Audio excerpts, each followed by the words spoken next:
राधे राधे दोस्तों। आज दोस्तों हर उस युवा के लिए आए हैं जिसके लिए टीचर तो लड़ ही रहे हैं दोस्तों, पर अब हर एक युवा को बाहर आना पड़ेगा, तब जाके सरकार सुनेगी दोस्तों। और सरकार से अब बस हम इतना कहना चाहते हैं दोस्तों, अब बस करो, तुमसे सवाल पूछना है। और ये सवाल सिर्फ एक छात्र का नहीं है, ये हर उस नौजवान का है दोस्तों जिसने रातों की कुर्बानी की, सपने देखे और बदले में मिला इंतजार, अपमान और चुप्पी दोस्तों।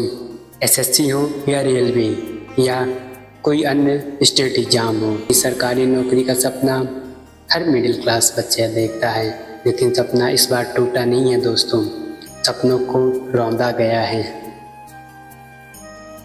Notification late, exam late, result late, document verification late, और फिर कहते हैं हम तो सिस्टम सुधार रहे हैं। अरे साहब, सुधार तो आप कर रहे हो, लेकिन नौकरी कब दोगे? सवाल तो ये है। और जितनी सीबीआई और ईडी अपोजिशन पार्टी के यहाँ आप भेज रहे हो ना, कम से कम उसके आधे से भी सेंटर एग्ज़ाम भेज कर चेक करवा लिया करो साहब।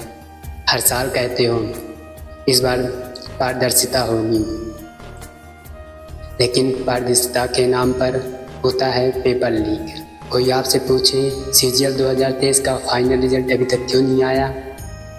जेई का रिजल्ट कहाँ है?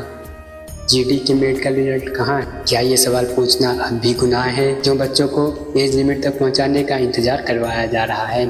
सरकार कहती है भाई पद ही नहीं है तो भर्ती कैसे करें, लेकिन आरटीआई में आता है दोस्तों कि लाखों पद खाली हैं। शिक्षा मंत्रालय में खाली है, रेलवे में, डाक विभाग में, रक्षा मंत्रालय में। ये है दोस्तों कि आप लोगों की आवाज़ को नज़रअंदाज कर रहे हैं ये लोग। अफसोस तो ये है कि जब देश का युवा जवाब मांगता है तब उसे देशद्रोह कहा जाता है। क्यों साहब, सवाल पूछना गुनाह है क्या?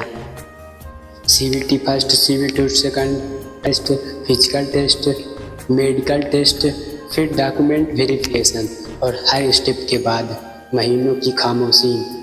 क्या ये सिस्टम छात्रों को मानसिक रूप से तोड़ने के लिए है? बच्चों को अपने घर वालों को जवाब देना पड़ता है साहब, कब आएगा रिजल्ट, कब लगेगी नौकरी, लेकिन सरकार जवाब नहीं देती। काश आप चुनाव से पहले जितना फुर्तीले होते हैं उतना ही रिजल्ट निकालने में भी होते। अब ये लड़ाई सिर्फ नौकरी की नहीं, ये लड़ाई है इंसाफ की और उस सिस्टम के खिलाफ जिसने छात्रों को चुप रहने की आदत सिखा दी है। नहीं रहेंगे, हम अपने हक की आवाज़ के लिए ज़रूर लड़ेंगे। और यह याद रखो, अगर तुमने आज जवाब नहीं दिया तो कल ये आवाज़ तुम्हारे वोट बैंक को हिला देगी। सरकार जवाब दो, नौकरी कब दोगे, भर्ती प्रक्रिया कब सुधरेगी और युवाओं को इंसाफ कब मिलेगा?